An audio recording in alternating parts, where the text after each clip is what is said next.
Hi,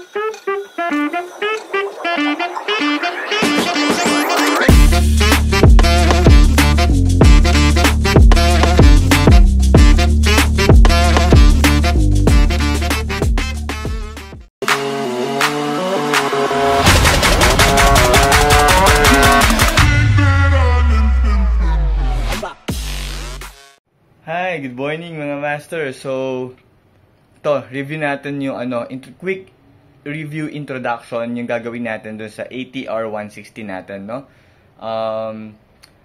So far, magto 2 weeks na sa akin yung ATR ko. Meron na siyang mileage of like 350 something. Na-ride ko na siya pa Bulacan, na-ride ko na siya pa Tanay Rizal, nakapag-moto-camping na rin. I-review natin yung quick specifications and what to know dun sa ATR 160 natin. Okay? Let's go, samahan niyo ako. So guys, good day. So recently, we acquired this motorcycle from QJ Motors. So, yan. This is a 160cc. So, this is an adventure scooter actually. So, this placement is 160cc. So, QJ Motors is actually a sister company of Geely. If you guys are familiar with that, yung mga sasakyan din na lumabas recently, it's actually from China. Then, it's a hybrid scooter actually, no? So, bakit siya sinabing hybrid scooter? Kasi meron siyang electric assist, no? Yun yung isa sa mga sikat na features niya. So, parang 1 to 5 seconds niya during parang unang arangkada is nag-electric assist siya para mas maganda yung arangkada niya at mas mabilis. So, yan, nakita nyo. Isa-isahin natin yung mga features ng motor na to. Okay? Then, pagdating naman sa mga ilaw, master, makikita nyo naman dito, naka-projector light na yan, no? Ayan, no? Ang ganda niyan, mga master. Sobrang ganda niyan. I-videohan natin yung lakas ng ilaw niya. Yan, sa harap, naka-projector light na siya. And then, yung mga signal lights natin. Signal lights, and tail light is naka-LED na po lahat yan. Kasi dati, yung isang motor natin, pinalitan natin ng LED lights lahat. So, in-upgrade pa natin. So, additional expenses. Dito, hindi mo na wala ka na i-upgrade na ilaw dito kasi naka-projector light na dito. Then, naka-LED lights na yung ibang ilaw niya. Siguro, dagdag na lang ng MDL para support na lang pag mahaba yung biyahe. Or, alam niyo naman, pag pagod na tayo, mahalabo rin yung mata natin. Actually, malakas na yung ilaw niya, no? Don't take me wrong, but malakas na talaga yung ilaw niya. Kailangan ko lang talaga na mas malakas pa. So guys, yun yung lugar. Tingnan natin kung gaano kalakas yung ilaw, projector light ng ATR. Yan. Yan pala. Yan. Yan. Yan yung low niya. Low pa lang yan. Yung high. Boom. Sobrang lakas para ka na MDL.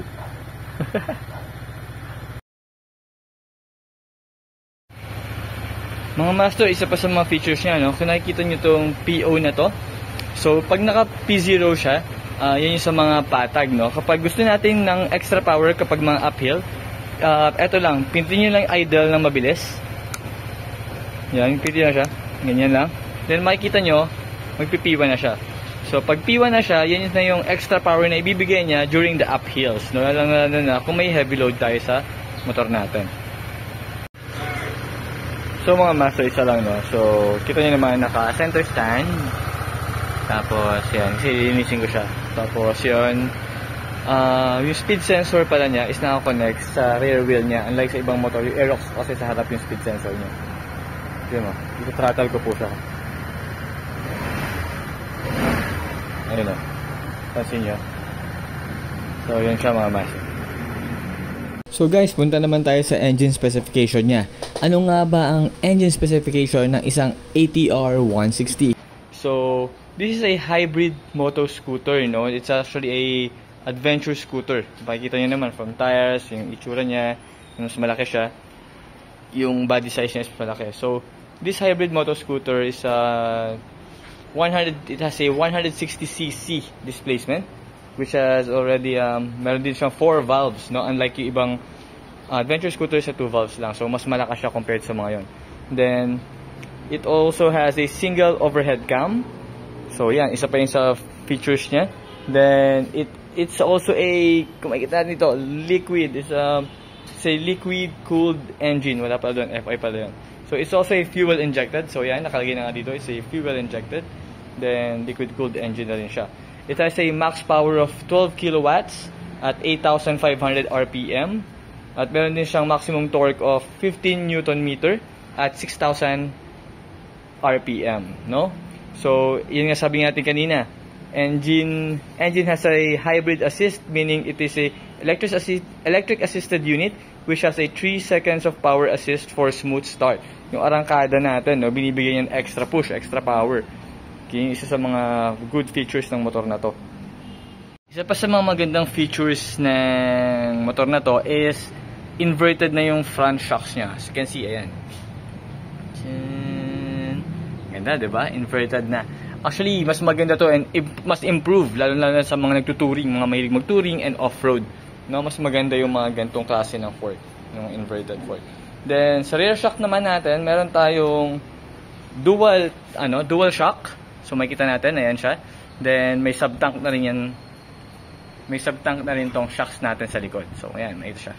Actually, kung ilang millimeter siya, yun yung isa sa mga gusto ko ring alamin kasi hindi rin masagot sa akin ng QJ Motors from Bristol.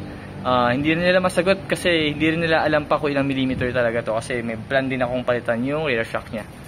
Okay? And pa isa mga master, as you can see sa braking system naman niya, pareho tong naka-disc harap at likod. So ayan, disc brake in front and disc brake at the back. So ayan, kitang-kita naman, di ba? Yan siya. Medyo ginugulo ako ng aso ko dito. So, it has a, ABS siya front and back. And it's also equipped with a TCS, which is a traction control system, no? Very helpful yun, lalo na kapag nag-ano tayo, mga off-road or yung mga nalupa or mga basa na mabuhangin or mga basa na part ng mga nagugulungan natin or nadadaanan natin. Tapos, meron din siyang idle stop system or the ISS. Yun yung pag mga 2 seconds ka nakastop sa, for example, stoplight. Ito siya. For example, stoplight, tapos nakahinto lang for 2 to 3 seconds. Mamamatay ng kusa yung engine niya, then itatrottle mo lang to. Itatrottle mo lang yung throttle natin, then mag-i-start na ulit yung engine niya. Okay? Same din sa ibang motor. Ibang motor recently may mga ganong features na rin, but not all motorcycles is may ganong features. And isa pa mga master, kung makikita nyo naman, isa to sa mga pinakasulat kung bakit nyo bibilin to kasi naka-spoke mags na siya, no? Which is actually good sa mga off-road natin, no? Kasi mas nababalance niya, mas na-absorb niya yung shocks. Yan. Front and back, naka-spokes na po yan. Punta naman tayo sa tires niya. Sa tires natin sa harapan is meron siyang 110/80 na size ng gulong natin. So yan. Actually, maganda na yung tires na gamit natin dito kasi naka-CST na siya. Ayan, isa yan sa mga nagustuhan ko kasi branded kagad yung tires na gamit niya, which is good na rin for road and off-road. So yan. So again, 110/80 yung front tires natin, and yung rear tire natin is actually a 130/70 yung size ng gulong natin sa likod. And another thing, yung mga tires po natin is tubeless yan. Front and back, tubeless po yan pareho. Yung tires ng ATR 160. Yung seat height naman po niya, from here hanggang ground, is meron siya pag nakatanggal yung center stand. It has a height of 770 millimeters. Tapos meron siyang ground clearance of 165 millimeters. Total weight po nito is, actually hindi siya nalalayo doon sa ibang mga adventure scooters, which is, this one is actually 132 kilograms, no? Then yung fuel capacity natin dito is actually a fuel capacity natin is actually a 8 liters po yung yung capacity niya. So mahaba-haba, no? Okay yung capacity na 8 liters lalo na sa mga mahilig mag long ride. Yung gamit kasi natin before, naka 4 liters lang yun, tapos bitin na bitin talaga ako sa long ride. Then ito naman, yung consumption naman niya is actually 45 kilometers per liters. Yun naman yung consumption ng ATR 160, no? Pero depende pa rin yung syempre sa paglalaro ng throttle natin. Yung iba kasi mahilig bumomba, yung iba sakto lang. So yan. Then isa pa sa mga gandang feature ng motor na to is naka TFT digital panel na yung gauge natin. So yan, so ang ganda niya. So actually this one sobrang nakakabilib kasi ito yung unang motor na nakita ko. Well, marami ng motor na kayang gumawa ito, pero yung mga nahawakan ko at sa akin talaga is, ito yung unang motor na own ko na merong Bluetooth, no? Pwede mo i-connect yung phone mo dito at pwede mong makita yung Waze mo, pwede ka yung music na pinapatugtog mo, yung mileage mo. Then kung ano yung nasa phone mo, pwede niyang i-project dito sa monitor, no? So, makikita mo dito usually sa monitor natin is yung fuel gauge, RPM gauge, battery voltage, trip 1 and 2, odometer, and menu, and more features pa. So, marami tayong pwedeng makita dyan. Lista na lang din natin, just gilid or just tabi-tabi. So, then again, para ma-connect natin siya sa Bluetooth device natin, kailangan nyo i-download yung Carbit. No, download nyo na yung Carbit Ride, tas para magko-connect siya automatic dito, then i-authenticate nyo na lang. So, nakalabas lang yung engine, yung check engine niya, kasi hindi ko pa ini-start yung motor. Pero start natin siya, mawawala din yung check engine na yan. Diba? Nawala na siya. So, yun. Tapos, meron na rin siyang keyless remote. So, this one, yung answer back. Kunyari, nasa parking kayo, maraming magkakmukhang motor. Meron siyang answer back para malaman mo kung alin doon yung unit mo. Yan, alam siya. Then, this one, para mag-open yung seat. I know, this one pala is para magamit mo tong mga features na to. Okay? So, yan. To, lock kapag nakatabingin na yung, naka-sides na yung handlebar mo. Then, pupush mo siya para mapunta dito. Then, open pa yung seats niya, tsaka yung gas tank. Then, ito, pag i-start mo na yung motor mo. Okay? Then, ito yung pinipindot. Pag naka-open siya dito, like press, then open. Yan, then pindutin mo yung sa fuel, bubukas yan.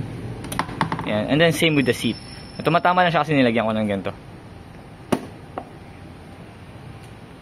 Tapos kung makikita nyo rin siya, meron siya mini storage box left and right. So, this one, actually, kasha ang phone dito. Mapa iPhone, or Android phones, mga yan, makasya rin yan. Then, the other side, storage din siya, pero maliit. Pero, ang maganda kasi sa kanya, meron na siyang built-in na charger. Ayan, may Type-C, and 2.0, 3.0 USB ata to, or 2.0. Then, ayan, may cover siya, para in case, diba? Then, yung phone nyo, pwede nyo isaksak dito sa ilalim. Then, nilagay ko na yung cord pag mag-charge ako pag may travel. Nilagay na ako na extra dyan. Then, sa seat, so, pinili natin to. Yan. Kung narinig niyo yung clicking sounds na yun, ibig sabihin nag-open na yung upuan niya. So, pwede natin buksan. Sabihan muna natin to. Ito lang siya. Actually, ang ano dito, hindi ganun kalaki yung storage box niya. Kasi, yung battery niya is andito sa likod. Since electric assist nga itong motor na to, mas malaki yung battery na gamit niya. So, pero magkasya naman dito yung one full face helmet na large size. Pero kung mga XL, dapat maliit-liit na shell. Yung mga half-face helmet, kasyang-kasya rin dito. Okay? So, yun mga master. Check natin kung yung kasyang helmet, no? So, open natin yung seat. So, nagkasya yung half-face helmet ko ng Reboot, no? Na Spider. So, yun yung Spider. Half-face.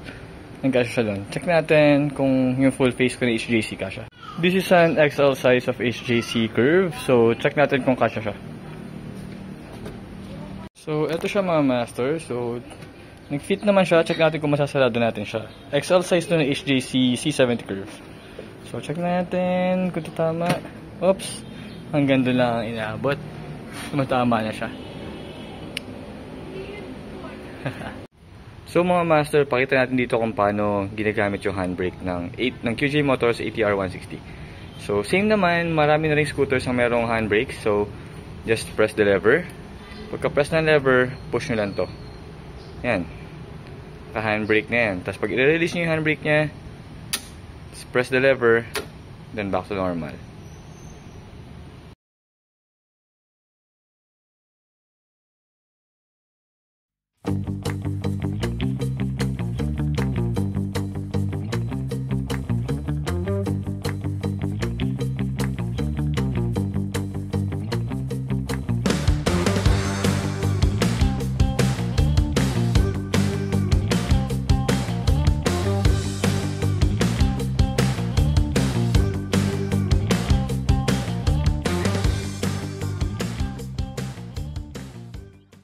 So, yun mga master, na-review na natin yung ATR 160 natin. So, nakita natin yung mga specifications niya and yung capabilities niya. So, it's time for us naman to test this motorcycle doon sa road, no? Road and off-road natin siya i-test. So, na-try nyo nga, like what I said earlier, na-try ko na nga siya Imoto camping, which is may part na road, may part din na off-road. The performance was great, no? May bit-bit pa ako mabibigat nun. Okay siya compare dun sa ibang mga motorcycle. So, next review natin, ano ba yung next natin i-review? So, may mga helmets pa tayo dyan. Then, next is kung nakikita nyo itong mga to, yan na yung mga ikakabit natin dun sa ATR natin. Wala pa yung bracket yun ang inaantay natin. And again, mga master, maraming salamat po sa panonood again sa ating channel. Sana marami pang mag-subscribe and thank you. Re-reviewin pa natin tong motor na to. Hindi pa dito nagtatapos to kasi marami pang adventure tayong gagawin kasama tong motor na to. Okay? So, thank you very much at ako po ay lalayas na muna. And then, see you on the road, mga master. Ride safe.